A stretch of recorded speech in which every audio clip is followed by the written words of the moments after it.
Good evening, everyone. It's with a lot of joy and gratitude that I'm here tonight with you guys. I confess that when Marcelo, some months ago, decided the number of the lesson and asked me to do it, it frightened me a lot. Yeah, because to think about the word fidelity to God, the title is faithfulness to God, but I prefer the original one in Portuguese, fidelity, and I will say why soon.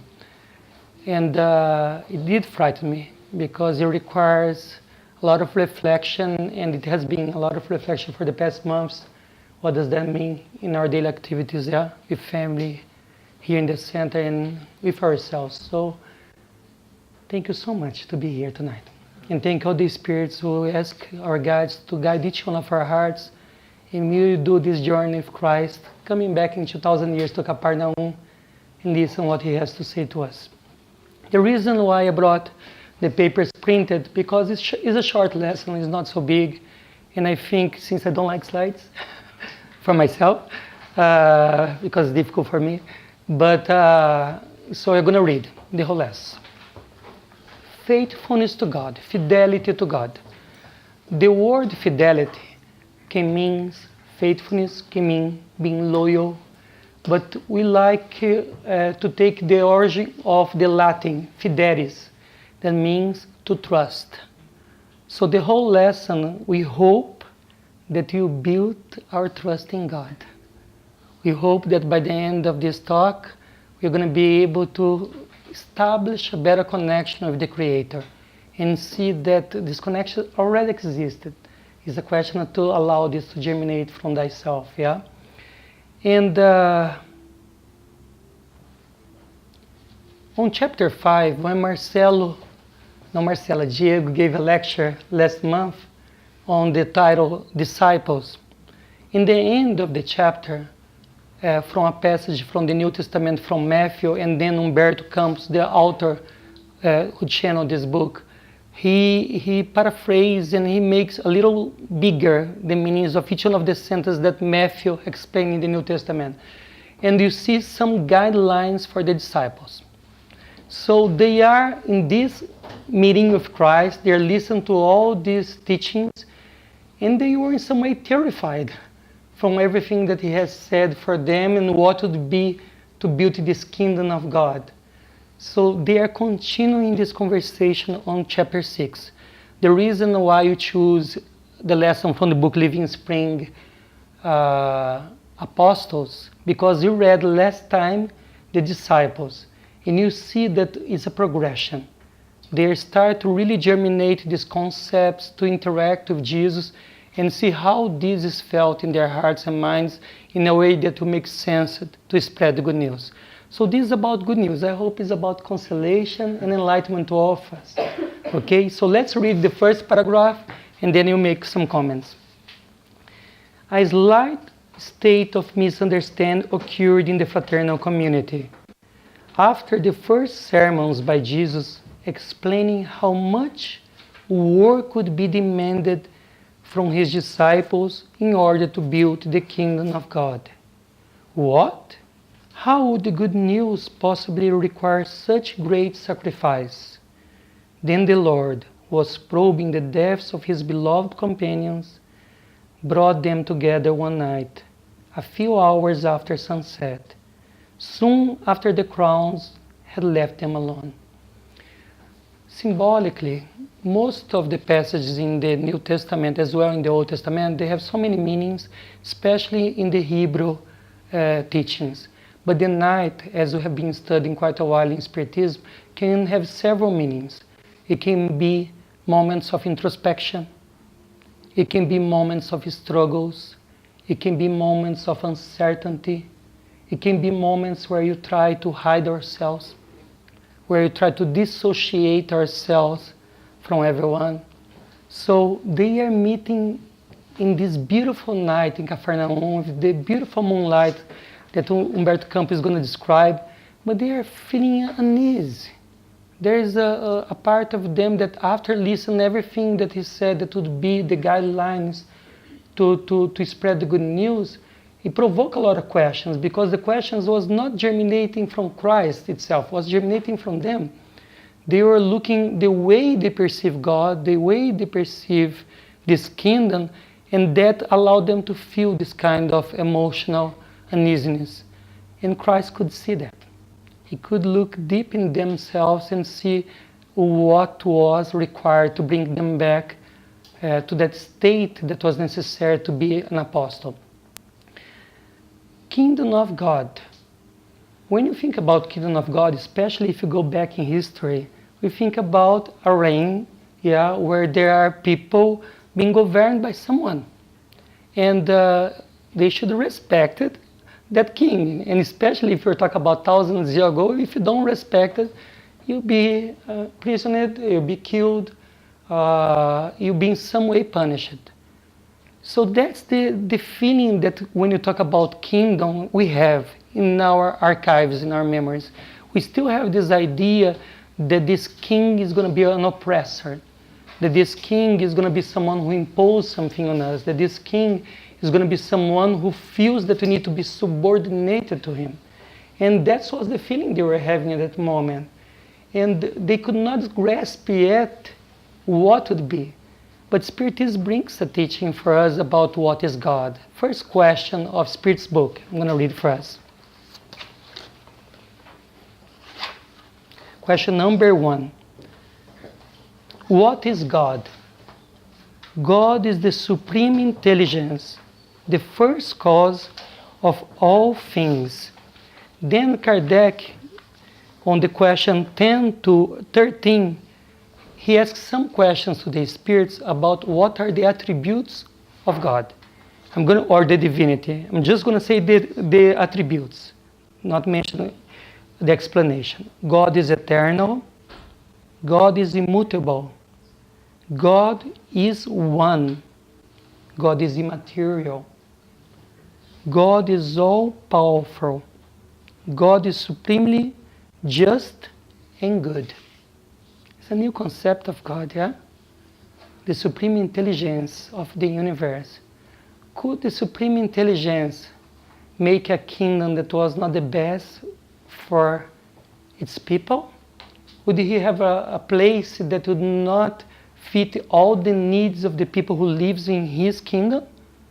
So this is going to be the journey that Jesus is going to try to bring to them in this conversation.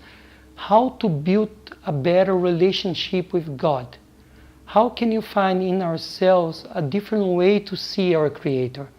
What is in us that already has a particle of this Creator?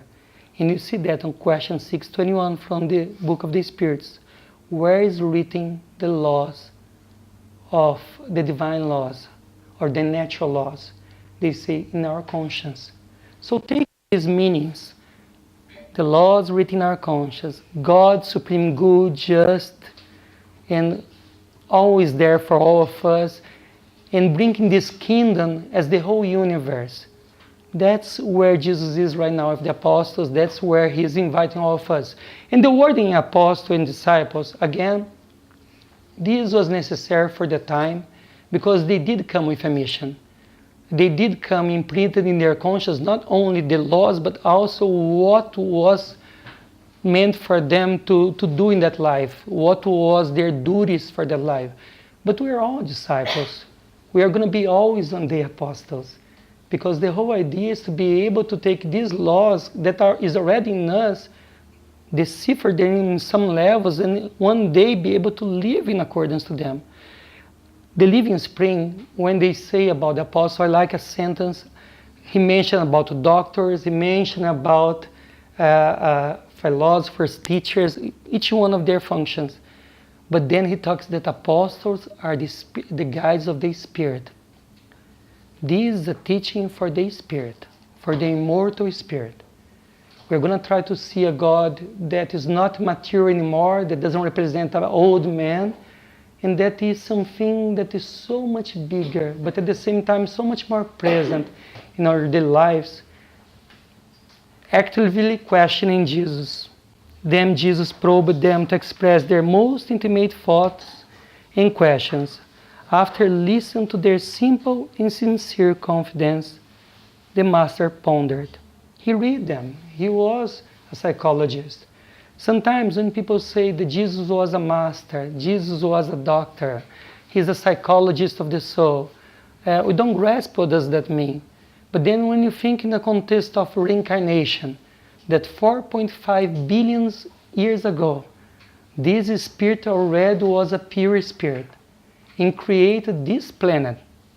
He knows the intelligent principle of every mineral, every vegetable, the animal kingdom. He knows each and every one of us from each cell, because he's capable to capture and understand a level of reading that one day we'll be able as well. It's like a mother that takes care of their kids. If she's a good mother, she observes their child, and she's capable to see the tendencies, she's capable to see how far she can go in their education. He can see that as well. So he could see, he could read them in a way they cannot even imagine. Faithfulness must be one of the first virtues in the cause of God, which child and parent do not want to establish a mutual and fundamental trust as the ideal of unity, reciprocity is in the one in Portuguese. We cannot doubt the loyalty of our Father to us. His dedication has been presented in our spirit since the first day. We did not know him then, but he already loved us. And how could we ever disregard the possibility of retribution? Wouldn't we be renouncing the title of loving children when we keep our distance from God, favoring denial? Faithfulness must be the first virtues in the cause of God. To trust, to be fidel, to have fidelity. Why that? If God created us, when you were simple and ignorant, according to spirits, when you were created first, in the first reincarnation, I'm not going to go to the animal, vegetable, and mirror kingdom. Let's stay only on the spirit side. Already, he loved us. Why that? We didn't have any understanding. We could not offer anything.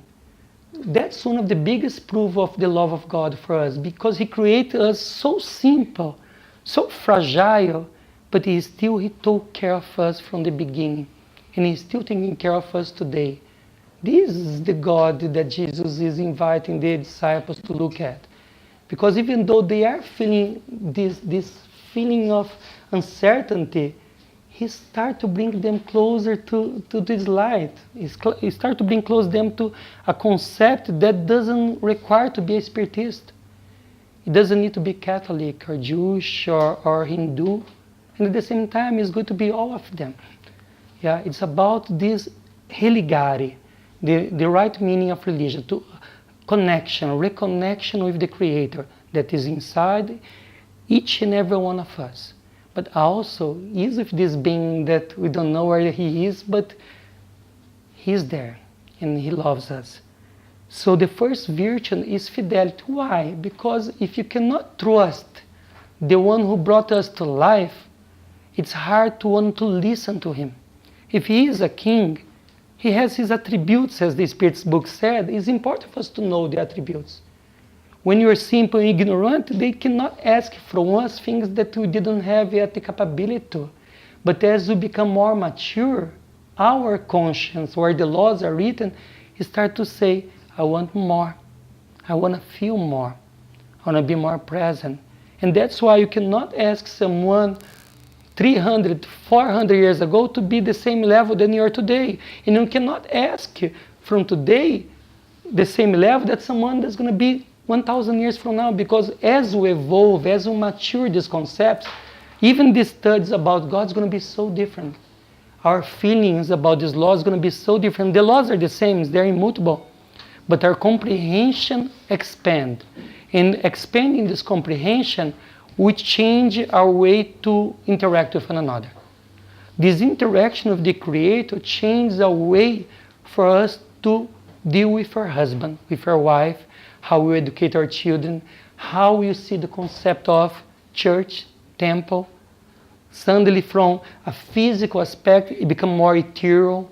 It doesn't need to have walls. It doesn't need to have borders. It becomes a true family. But in the beginning, we need the basics, because we're babies, we're children, we're growing, we're being raised by this concept of love. This makes us to reflect how much compassion we should have to one another, to different religions, to different beliefs, as much as others have with us as well. It changes the way to look at each other's behavior. It brings us a sense of understanding, of really allow the other be in their pace as we are being allowed to be in our pace. Because when I studied in the beginning, this some months ago, my fear was that was an imposition. I said, I need to be faithful to this God. I need to have this fidelity that they are telling me here. And I don't. I'm still lying. I'm still having sometimes problems to see people that needs my attention at that moment. Sometimes I feel tired and I don't want to walk when it's necessary to walk. So this fidelity requires too much, and I was not seeing myself there. But as we see throughout the text, he's not asking that. Because this God loves unconditionally. And who loves unconditionally doesn't have any condition. He doesn't want that you do anything that you're not capable to. He loves us so much that he gave us immortality. We can go for as long as you need, expressing all these opportunities that God is giving through so many lessons. And when is the time to go to the next step, we'll go. If it's not, it's okay to stay where we are. But no judgment, no imposition. He's a loving Father. But it requires loyalty towards him as well. Yeah? Because if you don't trust and you have the free will, we don't move. Yeah? If you are in a relationship with someone and you lose the trust, do you want to spend time together with that person? Do you want to give information about our privacy to the person if you don't feel that you can trust? Yeah? If you come to an environment where you don't feel that the person is really has the best interest on us, do you want to share our moments in that environment? I don't think we do. Yeah? So when they say about trusting God, is allowing ourselves to dive in us. Is allowing ourselves to really know ourselves the best way possible to progress. But not giving us this opportunity, we become stagnated. So it's the first step for us to expand our spiritual maturity. And it requires a long time. Because as Christ said to them, it's a process, it's a journey. Yeah? And the disciples listened to him with great attention, absorbing his teachings. The master added. Added or aided? Added. Thank you. Everything in life has a corresponding cost. If you falter in regarding to the blessings of sacrifice and joys of work, meditate on the price that fidelity to the word demands. Does not pleasure usually makes one pay a high and painful price? How much will the vain and the greedy pay in their inner afflictions? What is the price that the world demands from the joker and the liar? When Jesus invited them to build this relationship with the Creator, and he said that it requires trust from both sides, but we know already that God trusts us from the beginning, we are building this trust because we are developing our intellectual capabilities and our moral, and then this trust is growing. You take some time, but Jesus, at that moment, he brought them to their life today. When you go to do something that you really like, it doesn't require time, perseverance, discipline. Yeah, that's where he's talk about retribution. There's a price, but also sometimes it's a negative one. If you decide to go in the world of drugs, if you decide to go in the world of lies, if you decide to go in the world of prejudice, of judgment, there's a very high price for that. And we all know that. How many times we feel tired or we feel like have because we have said something over and over again that maybe should do differently. Or regarding drug addiction especially, or alcohol, like a whole life sometimes, yes, repeating over and over again the same path.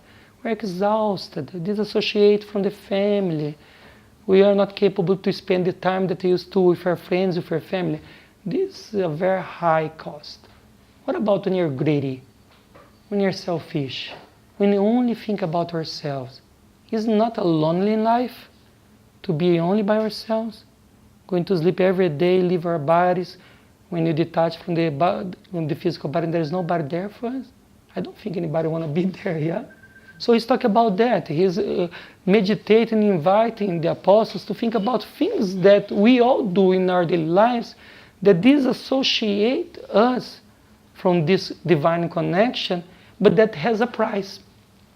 He's telling us there's a price also to be loyal to God, but with a spiritual component. A price that makes us to grow. A price that makes us to become better. A price that makes us to become wiser, more loving, more forgiving. It doesn't take anything from us, but it takes layers that don't belong to us anymore, that don't allow us to walk in this journey lighter. So that's the invitation that he's thinking to us to meditate about. How many choices we make in our lives that it takes sometimes a whole reincarnation, to not say many, to be able to bring us back to balance. This passage brought me to the parable of the prodigal son. For the ones who don't remember, there were two sons in a father's house. Both, one younger, the other one older. And they were having plenty, abundance. Everything was shared between them and the father. There was a moment that the youngest said, I want to live my life. I want a part of my will. Can you give me my part? 2,000 years ago, Jesus inviting them to reflect about this parable was very revolutionary. Because in the Jewish community, to think that a patriarch, a father, would give part of the inheritance to their sons while they were alive is so disrespectful. So this parable was talking about two things: a father that gives and don't question, but also a son that's very imprudent and disrespectful. But the father gives half of the will to that son and allow him to move forward. He goes distant, and as he goes distant from the house of the father, he starts to get tired because he spent the money in leisures, he spent the money in the way he thought was the best to fit his needs. But the money is gone, the health is gone, the friends are not there, the family is not present. He had a realization when he is really almost starving to death. He said, in my father's house I had everything and much more. I might should walk back home. This is the journey of all humankind when we are walking back to our hearts. Our hearts has so much plenty and doesn't need to be divided. Love doesn't divide, love multiplies. The idea of the old and the young son can be also the idea of the ego, the reason and the heart. Like, let's put them together, because together works so much better. Stay in the house is stay in plenty, is to have abundance. And we don't need to have the consequence or price that will harm us. So this walk that Jesus is inviting to this connection with the Creator is the journey of abundance, is the journey of joy, of grace. Yeah? Under the soft white glow of the moon, Like a kind father surrendering his children, and after listening to their thoughtful questions, Jesus noticed that the disciples had transformed their mental attitude as though they had been illuminated by a sudden flash. I like this passage because it makes me rethink how is beautiful our process of learning. Yeah, we don't realize, but as we start to study, not only in a center, anywhere in our lives, things start to open up without we even realize. And it start to make more sense, we are more receptive to some information, we become more intuitive. And Christ could perceive that. As he started to develop this dialogue in this lesson, you can see that he's seeing that something is growing in them. And as grows, he can sow more. He can put more seeds. He can give a little bit more. And coming back again, because I think this lesson has so much to do also with the connection between parents, and there are so many parents here, and their children, for us to learn how the process of educating is. We need to respect the time, but you need to be always observing as well, to be present. He was a very mindful spirit. Jesus would not be in this place with his mind someplace else, otherwise he would not be Jesus. He was there 100%. And when you are 100% with one another, we are capable to perceive one another in a more profound way. Thich Nhat Hanh, how do you say? Thich Nhat Hanh. Thich Nhat? Thich Nhat Hanh. Okay, this monk from from Vietnam, incredible soul.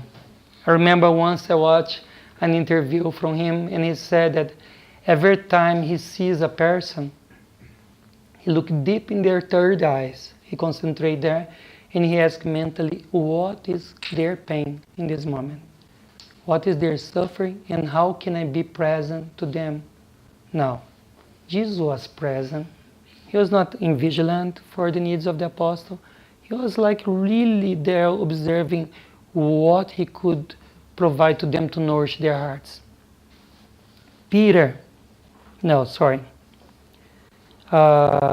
Meekly, James, the son of Alphaeus, told the story about a friend who had ruined his health due to the excess of indulgent pleasures.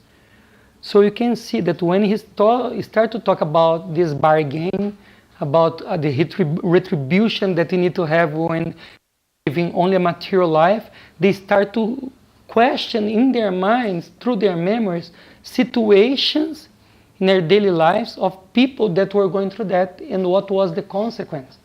This is the process of awakening of the soul. To build this kingdom is a progressive thing. We don't build the kingdom just because you're created by God. We have the laws imprinted on us, but the kingdom is a journey based on our free will, through our capability to understand that we build in ourselves. Is an intimate connection between us and the Creator, and can only happen between us and the Creator. The kingdom of heaven is not out there, is not in Brazil, in the United States, is not in Jupiter. No, it's inside our hearts. When you're capable truly to grasp this message, we are not going to run away anymore from our duties. We're going to realize that the kingdom always was here, but it requires perseverance, it requires a lot of inner effort, and once we're capable to build this kingdom, we will see God in everyone. We will see something different in the same environment where we are today.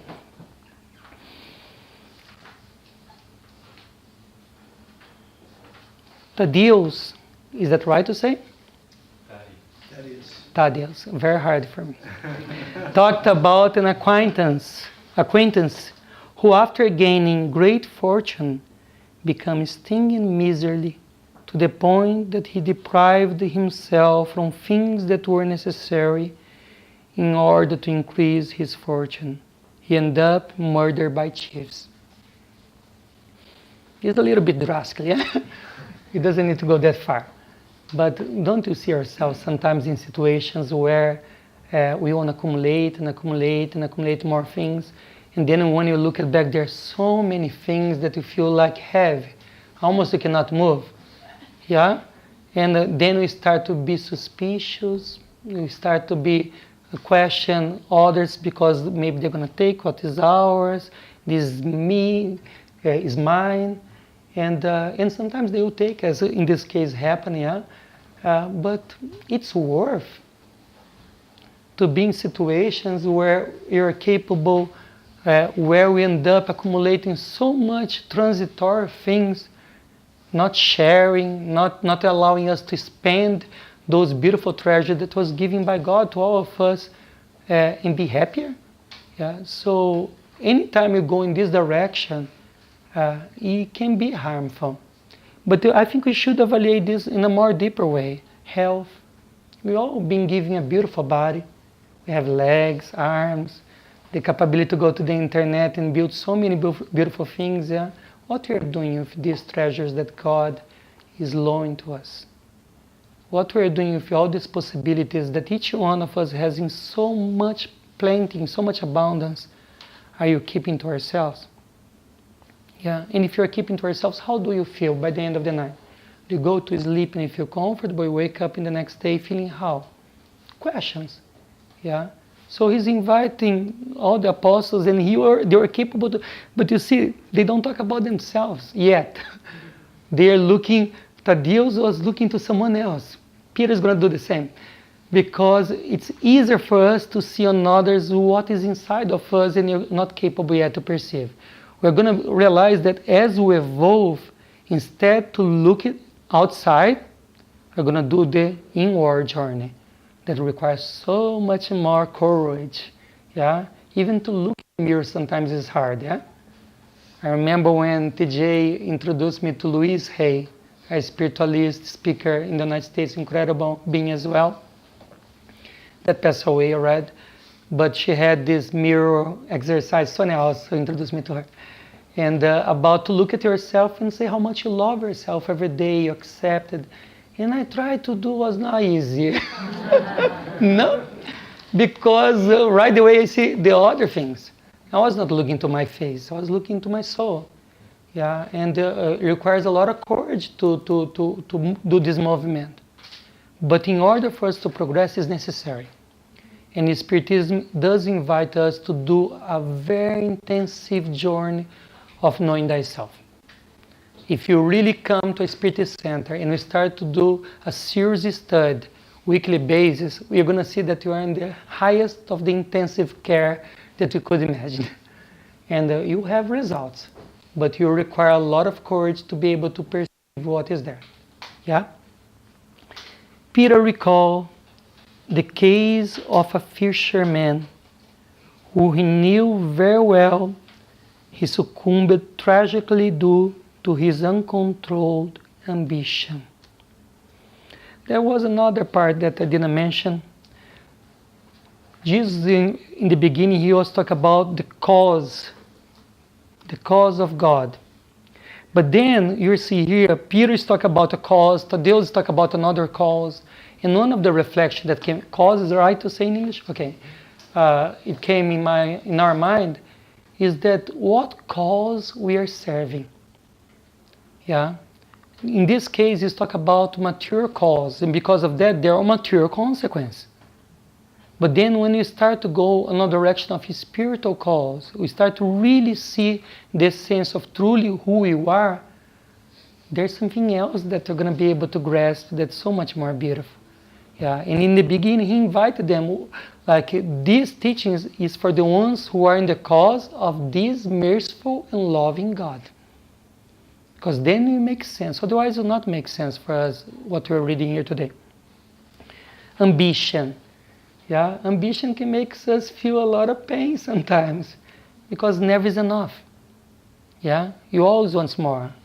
We want a better look relationship partner. We want more knowledge. Sometimes you can have, sometimes it doesn't, depends on our level. Yeah, we always compete with one another, and competition always brings pain to our hearts. because there will be always one better than us. Yeah.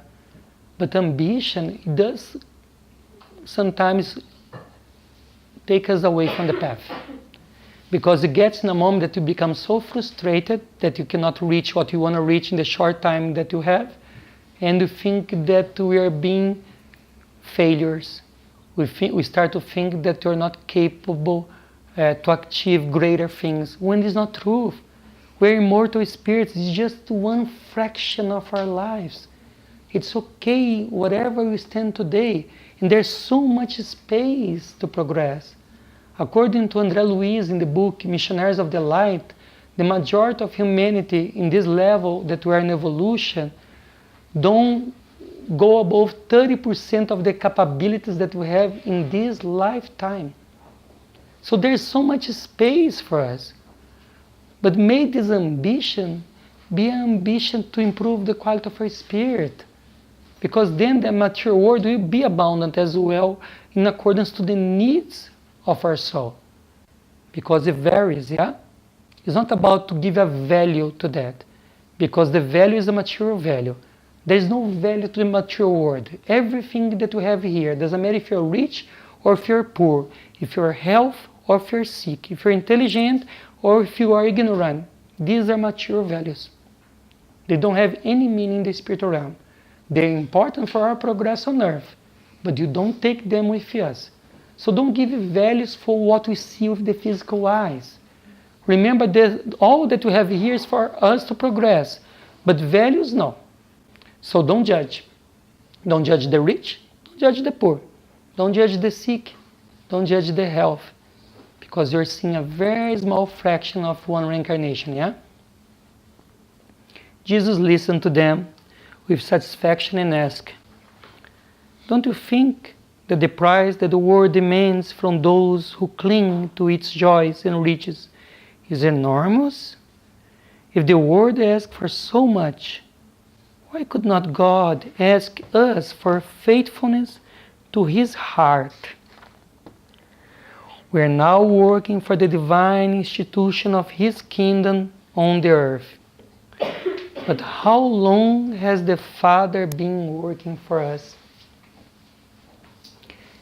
Faithfulness to His heart, fidelity to His heart. Is God's heart outside? Where is God's heart, according to the Spirit? In our conscience, in ourselves. Yeah. So to be faithful to God's heart is to be faithful to ourselves. Is to have the best GPS that ever was made in history. Is to be able to go to anywhere with such a certainty, because we are encrypted, is that right to say, with these laws in our hearts. So to be faithful to God or to His heart is to be faithful to the best possibilities that's being presented to us today. The ones who choose this path are the ones who are living with such a prosperity, spiritually speaking again, yeah? Because otherwise we're going to start to judge the material values and think that there is no abundance. So it doesn't matter. If you're living in Africa of poverty, you can be very rich in spirit, yeah?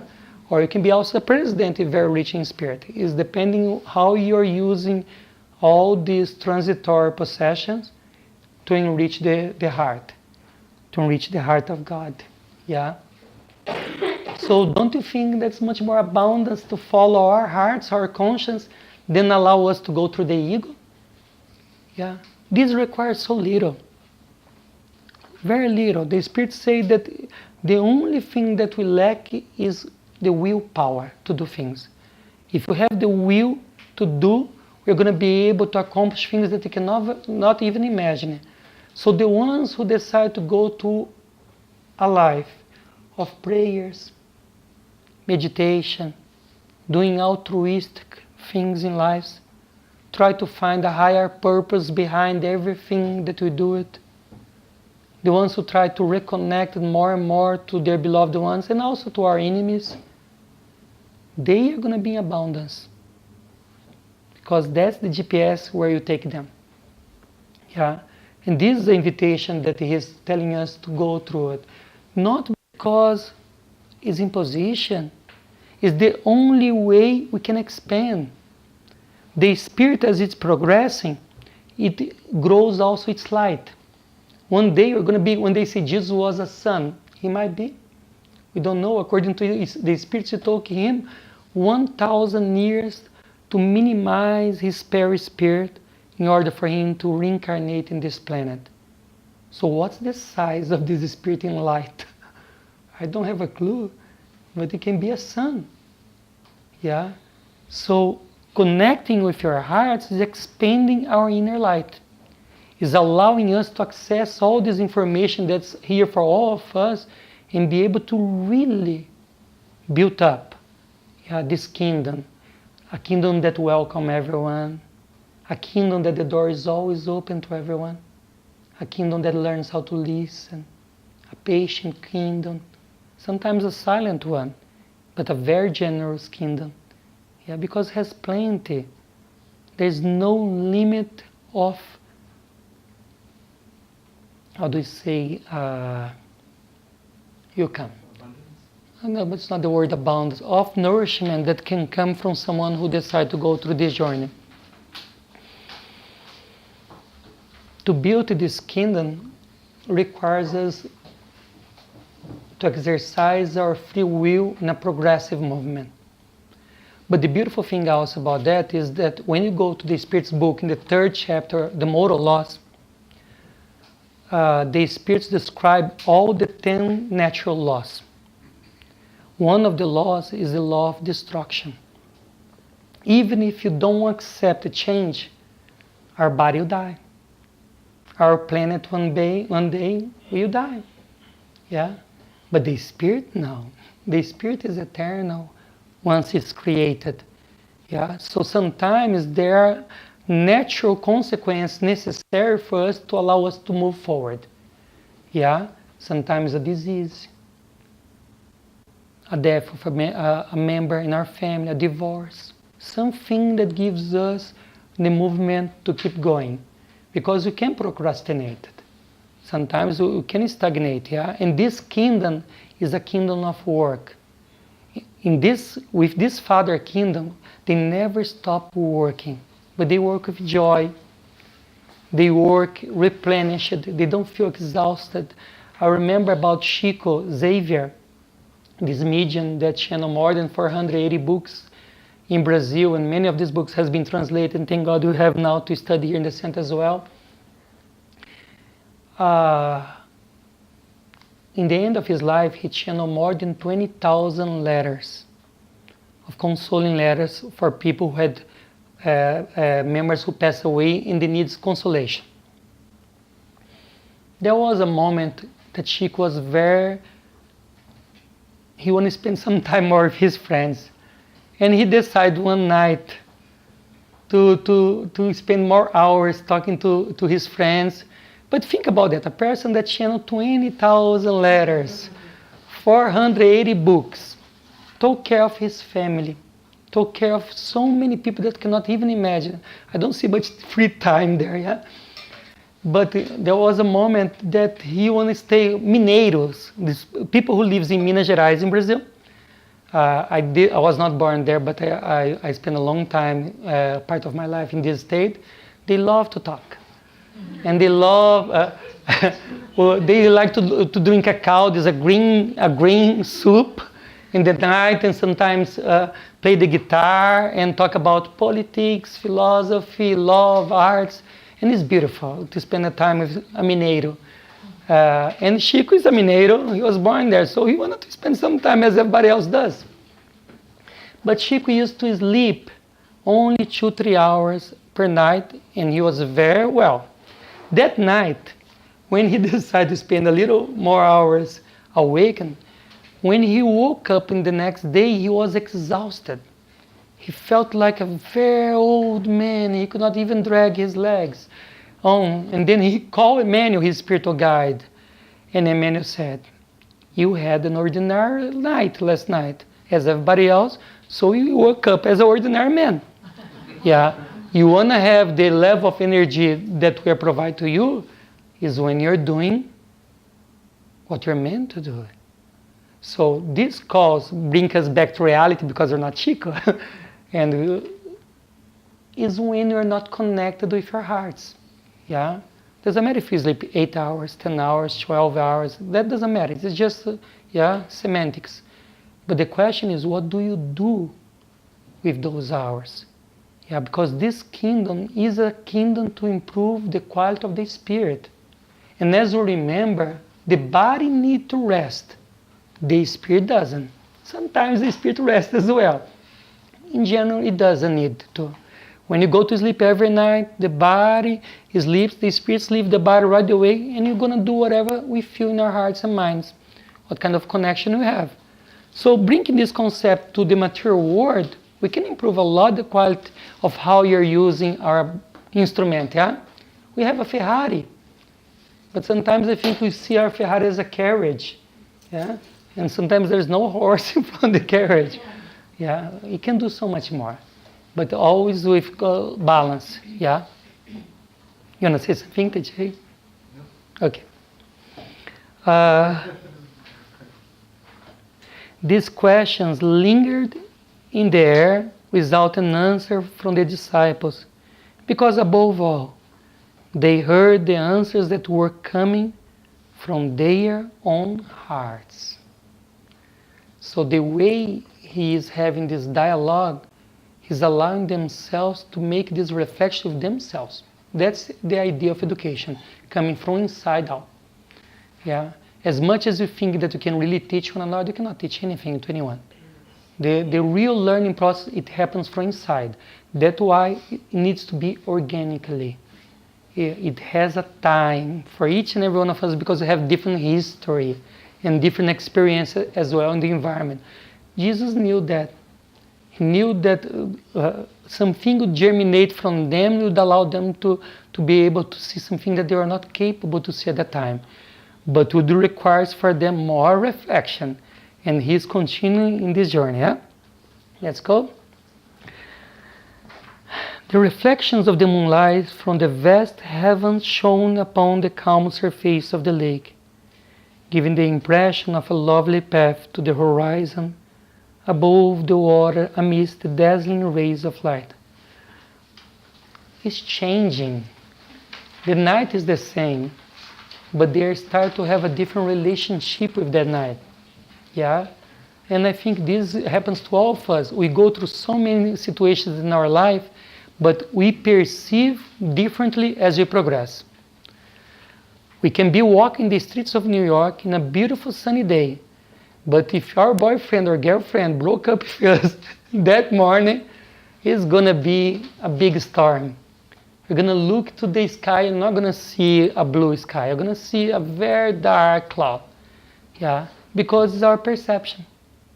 So as he's inviting them to reflect in themselves and see the divinity in them, they are seeing the moon not as a melancholic thing anymore, not as a depressing state of mind, but a hopeful one.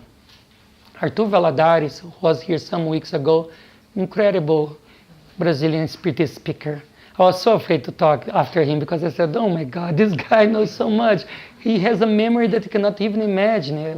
And I was filming his lectures, and at the same time I was doing the research because I have a software in Brazil that you can have all the books in Spiritism right away in PDF.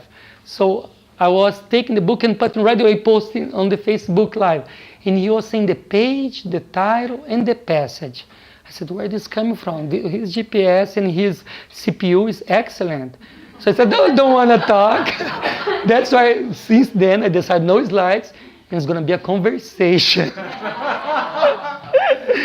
But he said something very beautiful. Not in these days was another lecture that I watched when Melissa, sit here, I have a place for you. He compared the sun, the moon, and the light with three aspects. He said the sun is faith, because faith is discernment, faith is light, faith is wisdom, faith is understanding, faith is patience.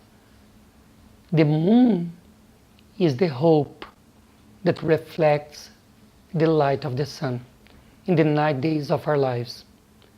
So when they are in this process of the moon, they were not perceiving the light of the sun that was nearby them, Jesus himself, reflecting all the love of God straight to them in a room. They were only seeing the opaque satellite.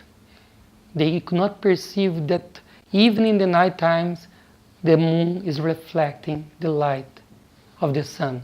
But then he said something even more beautiful. The light of the sun is charity, because it gives itself and never comes back. It's a constant flows of giving. And that calls me like, oh my God, I want to be a spirit like that one day. Yeah, if you guys don't know, on the book On the Way to the Light, there was 2 moments that Christ met with very high order spirits, pure spirits. One of those was in the sun, because it was the best place to fit the level of their purity. Yeah, so always let's remember to pray and praise the sun and be grateful every day that you have such a beautiful light, whatever you are in this planet. And when the sun is not there, when things are start to get a little harder, let's praise the moon. Yeah, and from the magnetism of the moon that comes from the light of the sun, let's move forward, because God is present in both and everywhere, yeah? These questions linger in the air without an answer. No, sorry.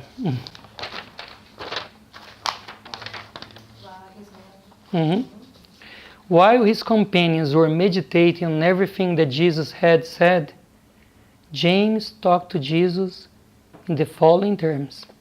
Master, I have a friend in Chorazin who heard your sanctifying words and wanted to follow you. However, he told me that the kingdom preached by your kindness is full of numerous obstacles, and he added that God must present himself to the rest of us only in victory and happiness.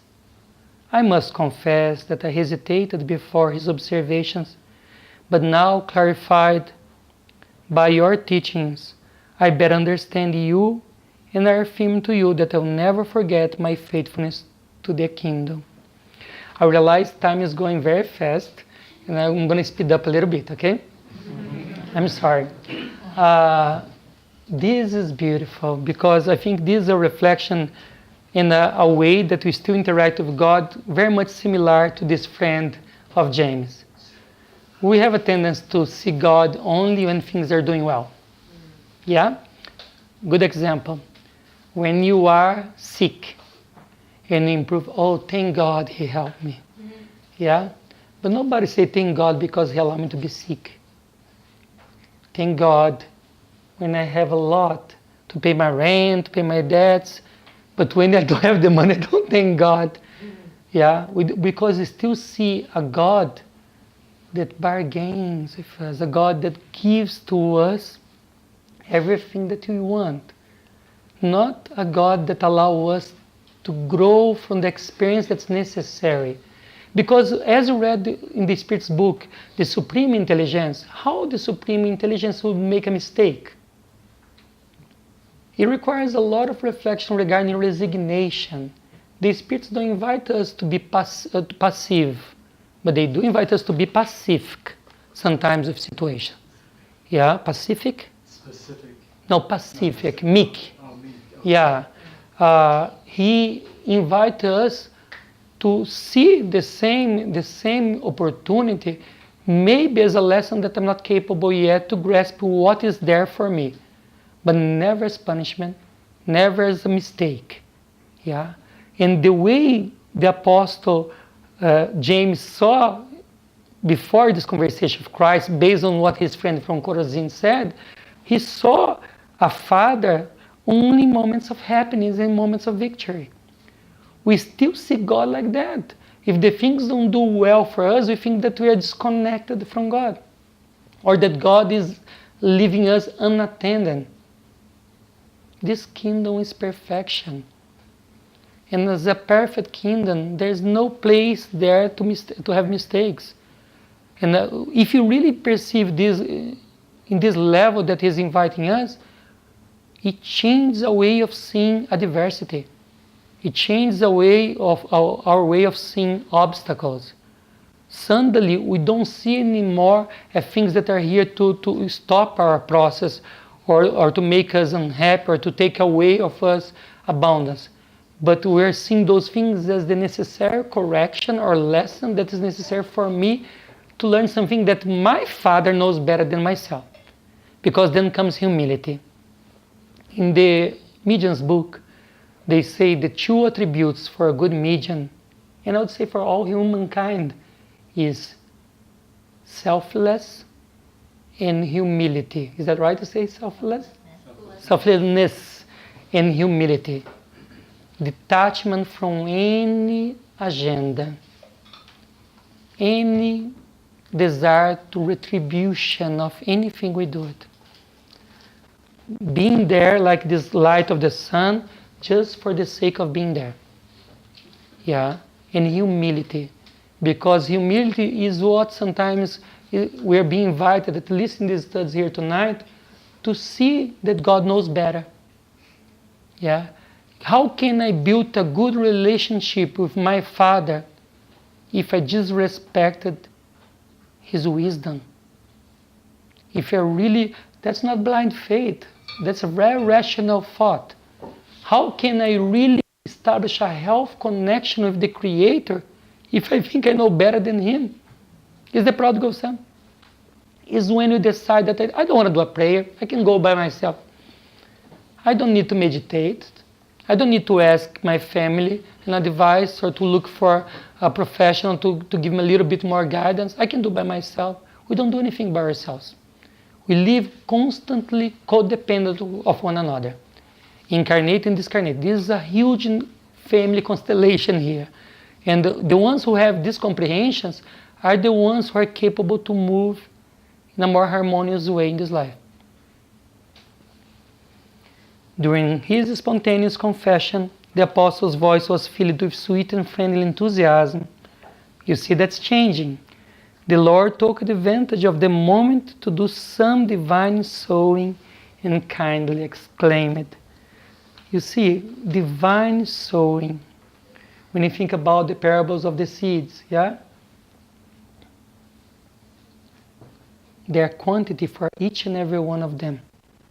But if you throw the seed in a place where it's not ready yet, where the soil is not fertile, it cannot germinate, it cannot do much. Jesus knows our soil, inner soil. And as a good cultivator, He will sow exactly in the moment where is appropriate for our growing. So this, I think, is an invitation for us also to look at one another and be more mindful, as Raquel and TJ both love that, to be more mindful, to really see when is the right time to sow the seed and what is the right seed, the proper quantity of water, the fertilizer that you should apply. Yeah, I'm talking about communication. How can improve? He was a master in this subject. He could see that they were receptive to give a little bit more. Mm-hmm. And sometimes, also I think it's a call for us. We don't need to worry. When time comes, when our inner soil is fertile enough, the seed will germinate. Whatever seed is. Can be to have a relationship, can be the time to have children, can be to change a profession, it can be the spiritual path that they choose, can be the opportunity to learn how to forgive someone. There's a moment for that soil. And this need to be respected. Jesus respect that. I say this because when you go to this spiritual journey, you have a tendency, I did, to walk a marathon and go very fast. And I felt so many times because I was not ready. I didn't prepare my body the way it should be addressed in a way to be able to walk that marathon. And because of that, it didn't work out. Yeah. James is not everyone who can understand the truth. In the original in Portuguese, is not at first. I would say the truth one time. Okay, makes difference, yeah? So James, it's not everyone who can understand the truth one time. We should take into consideration that the world is full of believers. In the original, believers are crentes. When you go to the meaning of this word in Portuguese, it's someone who has faith, but also you can get on the blind faith. But let's not go to the negative one. So it's someone who truly believes what he's doing. Like he goes to that church, whatever it is, or that philosophy of life, and he tries to give 100% of what he believes is right. So he's talking about those people. James, not everyone who can understand the truth one time. We should take into consideration that the world is full of believers who do not understand in the protection of heaven, but only will in the days of peace and triumph. However, we know about the supreme will. Thus, we should follow its road map. We should not think about God as one who grants everything, but as a Father who educates. Not as a God who rewards, but as the Father who perfects us. Through this, we understand that our battle for redemption must be persistent and to use out reprieve, I don't know how to say, reprieve, thank you. This passage, Jesus is inviting the apostles to change a little bit the idea what means protection of God. Because going back to what we mentioned before, we have a tendency to believe that we are protected only when the things that we believe that's best for us are happening. If they are not in accordance to what we believe, that's why he said believers, is happening, we start to believe that we lost our protection. If God loves unconditionally, he loves all humanity unconditionally. He doesn't love only some people. So it doesn't have anything to do what are the choices you make in life. You can have any choice and you're still going to be loved with the same amount by the Creator. The measure that we have here as humans are very limited about love. And you have a tendency to try to understand based on our perception what is the divine Creator, how He interacts with us. So no, His protection is always there. But He's an educator. Yeah, and I think this word is so important because can a student know more than the educator? Can a student know more than an educator? If he's truly an educator. A teacher maybe, but not an educator in the subject where that student came from. Otherwise, you'll not be there to learn the lesson. We mentioned this some weeks ago in our Medinisc meeting about 2 weeks ago. There was a vision from one of the mediums. So there was a spirit that appeared like a professor in the meeting where we were sitting. And there was, how do you call the big board for this school? The blackboard, the big one. And he wrote the word student. And then he asked all of us in the Medinisc meeting, that's how the medium saw, if you knew the meaning of the word. Nobody answered. And he left. So I think this lesson that he's calling us, do truly believe that God is an educator, that we have spiritual guides that know better than us, that the center has a spiritual guide that knows better what's the mission of the center, that New York has a spiritual guide, that our country is not forsaken, our president has a spiritual guide, our planet has spiritual guides. Do you believe in that? And if you believe, do you give space to learn from these educators? Because if you don't give this space, we want things the way we want. In this kingdom, this doesn't happen. Haroldo Dutra Dias said that as also a Brazilian spiritual speaker, as we progress, we're going to get in such a level of enlightenment that will be on ours. You understand that there's no limit to give, and you don't need to receive anything back. Because the abundance is there independent of doing. If it's unconditional love, there's no measure by the love of this Creator just because I'm doing or not doing. So they're going to do the maximum of their GPS, and they're going to have so much plenty because it's there already. And it's here right now for us. We just don't see, we don't feel. If you do it, you're going to realize that we have everything that we need and much more. Then you're going to be able to have a better relationship in our work environment. And you're not going to say outside, oh, I'm an outcast. I don't think I belong to this. Then you're going to have a better relationship with your family. Oh, I'm an outcast. I want to leave this family. You're going to be a better relationship with our countries. Yeah? You're going to start to realize that it's planting everywhere. But this requires to see a God that's an educator, but a loving Father. That's what said, the vision that they have from the God, and the vision that Jesus has as a Father. Because he tries to bring God closer to us. But then he said another one, a God who a God, not as a God who rewards, but as a Father who perfects us. We don't know what is necessary to improve the quality of our sentiments. We don't know what is necessary to improve the quality of our intellect.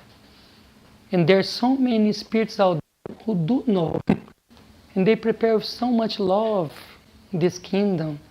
They prepare with so much more love our bodies. They build with such a seriousness the family network that they're going to reincarnate it. So to allow this to happen and to remember that they're not going to have any reward. The reward has to do with the level of understanding of this kingdom. Because I live in a kingdom where everything has a price, I'm expecting a material price for whatever I'm doing in the material kingdom. As we start to progress to the spiritual kingdom, I realize that it's priceless. Yeah? And I start to do everything connected with my heart. Not necessary because there's a reward materially speaking to me. Because otherwise it's question how this Creator who loves us unconditionally and knows everything would not give abundance to the one who gives everything. Does that make sense? There will be something wrong with the attributes of divinity if you do that, yeah? And I don't think he does that. Meanwhile, 10 minutes. Meanwhile, the fellow apostles expressed interest regarding the explanation of the night, began to ask questions with respect and affection. Master, exclaimed one of them, wouldn't it be better if you were to withdraw from the world in order to live in constant contemplation of the kingdom? Jesus answered, what would we say about the son who keeps himself in perpetual rest beside his father who works tirelessly in the labor of his large family? Again, have a better understanding what is the house. It's a house of work. Yeah? A house of work can have contemplation, but not only contemplation. Yeah? It requires to bring ourselves back to the day. One of the mentors of the center, Andrew Jackson Davis, was a medium, and so in 1910 he channeled more than 40 books. We have a study that to do, it's still private because we're learning of his books, two of his autobiographies. But one of the things that caught my attention that was quite impressive, he was a very mindful man, always present in the needs of his society in the United States in the time. But also he was very humble as a medium. He would get in this state of trance, altered state of consciousness, leave his body as a somnambulistic medium, and he would call mountains, he would give name to the mountains, all symbolically. I'm going to the mountain of power. I'm going to the mountain of justice. I'm going to the mountain of beauty. As he would grasp from his spiritual guides what he needs, he would come back always to the valley. Because it's in the valley that we grow.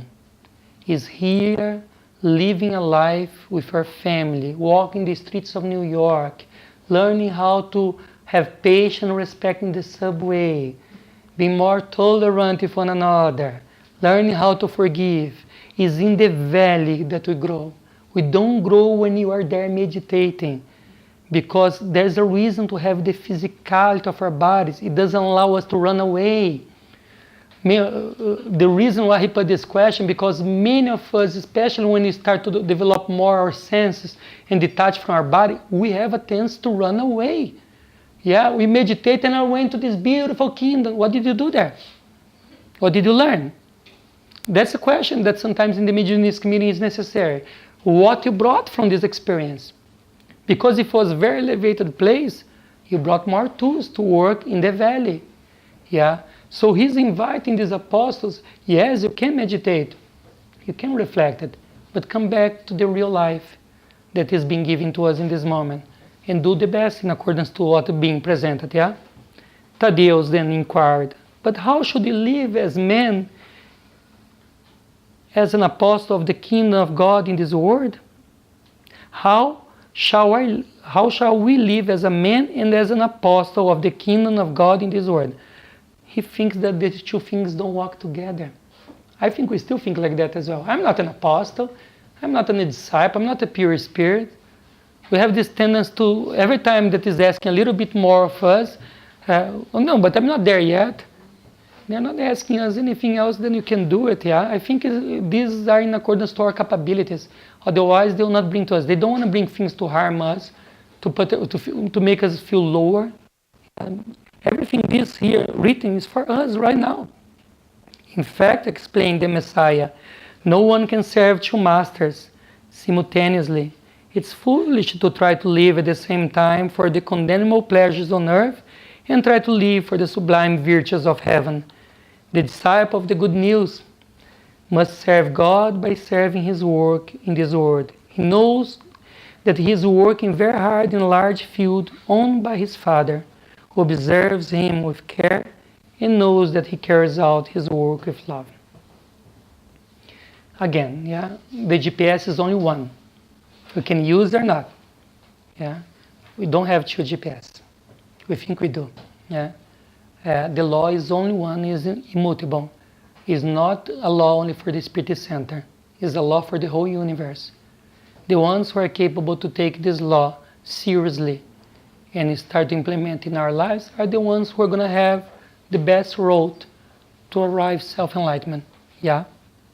Andrew, if someday your eyes should close to the light of the earth, serve God with your voice. Oh, sorry. Did I cut? Yeah. Let's imagine.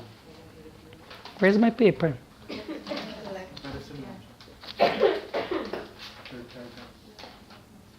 Did I talk off? No, because I put on the side, that's why I started. Let us imagine that the field is filled with enemies. Everywhere are disgusting worms, venomous vipers, tracts of unproductive land. It is true that the destructive force will incite indifference and unsubmissiveness of the Son of God. But the Son, whose heart is faithful to his Father, will throw himself to work with persistence and goodwill. He will struggle silent with his situation and endure its torments with spiritual heroism. For the love of the kingdom that he carries in his heart, he will plant a flower wherever there is thorn. He will open a path, though narrow, where there are the troubled parasites of the earth. He will patiently dig into the bowels of the earth in order to find a drop of water from the burning desert. From the heart of that worker, there will always spring a hymn of joy, because God loves and follows him attentively. I'm just going to center one word here, because the time, joy. Yeah, let's remember that this is a planet for us to be happy, for us to really find our holiness in others. So let's try, whatever we do in our lives, try to find joy. And if joy is not there, meditate, why not? Yeah, it doesn't mean that it's about being health or not, have money or not. It doesn't have anything to do with that. But what I'm doing, I'm bringing my best. I'm allowing the others to really take the opportunity of that experience and live in a better place than when they arrive. Because I think this is what we want from others as well, yeah? So joy is so necessary. I remember some years ago starting Spiritism and studying the law of action and reaction. I was getting very sad, and I was bringing the sadness to everyone because there was so much information. and no, this is a kingdom of joy. Yeah, it's supposed to make us feel better. It's supposed to allow us to see in each other the beauty they have as well. So always meditate. How am I feeling today? What is necessary for me to bring joy back to my life and to the life of my surround? Especially when we're in relationships or when we work in 40 hours a day in a work environment. They deserve better. Yeah, our husbands, wives deserve better. Our children, our parents deserve better. Our center deserves better. So let's bring the best when you come here in the center as well, yeah? One of the sons of Zebedee asked, what's the first quality that we should cultivate in our hearts so we can fully identify with the spiritual greatness of the task? Well, it could be James or John the Evangelist. Those are the two sons of Zebedee, okay? Now it's going to be a fast speed. Sorry, guys. It's my first time. The master replied, above all things, you must be faithful to God. Again, yeah? More important than anything else is to learn how to trust God. Because if you trust God, all the other things will come. But without this connection, if I don't connect with the provider, how can I have the nourishment to move forward? If I take off the thing from the outlet, how the electricity is going to go to the machine? Yeah, he's telling us that this connection is the only way we can move forward. And we see that when you start to have a relationship and you're not giving our best, and you see the things that start to get a little bit, tiring, recalibrate it, change something, reconnect it. Because if you don't, you die. Yeah, and this also our body. When you start to feel your body is being a little tired, deprived of energy, what is there that I'm lacking? That I need to reconnect it. But this connection is fundamental for us to be able to move forward. The small assembly seemed highly pleased and ecstatic. They change. But Andrew inquired, Master, I have been feeling ill these last days, and I'm afraid that I cannot work with my other companions. How can I be faithful to God when I'm sick? Do you remember in the Living Spring, apostles are guides for the spirit. So the spirit can have a physical body sick, can be completely with Alzheimer, with no possibility to move the head, to have any control on our body motion, and it still can work. We can be discarnated and it still can work. We can be without legs and arms and it can still work. The sickness of the body doesn't have anything to do with the kingdom of heaven that's being proposed in this lesson. Because this is a kingdom of the Spirit. And this allows each and every one of us to be able to do what you're meant to do in any circumstance. If you guys remember, for the ones who read the book Men in Search of Meaning by Viktor Frankl, is for me one of the masterpieces, a beautiful book. Was a psychiatrist in the Second World War in Auschwitz. One of the things that he realized when he was observing people, that people had faith or a meaning for life, they were capable to cope with adversity and to handle things that others could not do it. So this connection can happen even in a concentration camp, separating from your families, losing your physical life, depleted from everything that you ever had, materially speaking, and you still can have God in you. It's a call, and he said because of that, that was his journey after. He wanted to have the same meaning of life. There was something those people had that some of them, he didn't say all of them, that were capable to allow them to move peacefully, harmoniously, in a way that allowed them to go to such a challenge with grace. And it's possible. Listen, replied the Lord with emphasis. It's too easy to prove faithfulness and trust in calm days. However, we only show true dedication during troubled times when everything seems perishable and contradictory. The sick have different ways to work for our Father with greater probability of success in His service. Whether we are groping or crawling, we should still seek to serve our Father who is in heaven, because the entire universe lives in His divine hands. There's a passage by the Spirit of Truth in chapter 6, where the Spirit of Truth, who Kardec said that was Jesus, said that we are the artisans of our souls. We're the ones who lapidate our spirits every day. But even being the artisans, there is a master with his hand holding us and guiding us, as he said here. And there are two words, perishable and contradictory. I was doing a study with one of the Brazilian scholars on this subject. He said that this is where the true educator comes. A true educator knows that sometimes things need to perish, needs to die. And sometimes it needs to be against our will. So the students need to remember there will be moments in our lives that we want and we believe really from all our understanding that is the right place, and we're thinking that somebody is doing something against us. According to what they're saying here, these are the true educators. And for the ones who are parents, you know that.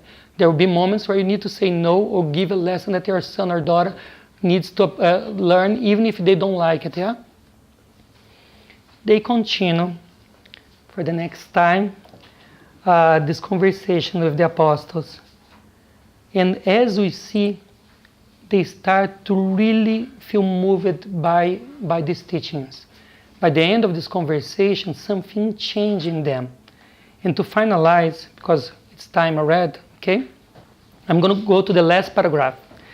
Jesus continued to smile, knowing the intensity of the struggle to be waged in the fragility of human promise.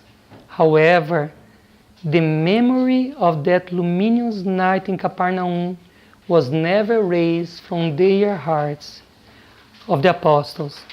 The night was blessed by the divine teachings, though humiliated and persecuted, painfully crucified or skinned alive. They remained faithful through all challenges of nature, by turning their anguish and their work into the hymn of glorification. They renewed the countenance of the word under the eternal inspiration of the Master. To finalize, when he said that the memory of the luminous night in Capernaum was never erased from the heart of the apostles, it seems that this moment he was capable to turn on their light. And they kept Jesus with them. And as we start to study their lives, they didn't have an easy one. But all of them, except Judas in the first reincarnation as an apostle, they were capable to sublimate themselves in that experience in a way that we truly could see their kingdom being elevated in a level that allowed them to be still today example for all of us. Yeah, so the moon change is a hopeful moon. Yeah, it's a moon that is bringing this eternal light to all of us. Let's focus on the goodness. Let's try to bring to ourselves a little bit more of God in us, but as well, not only on us, on others.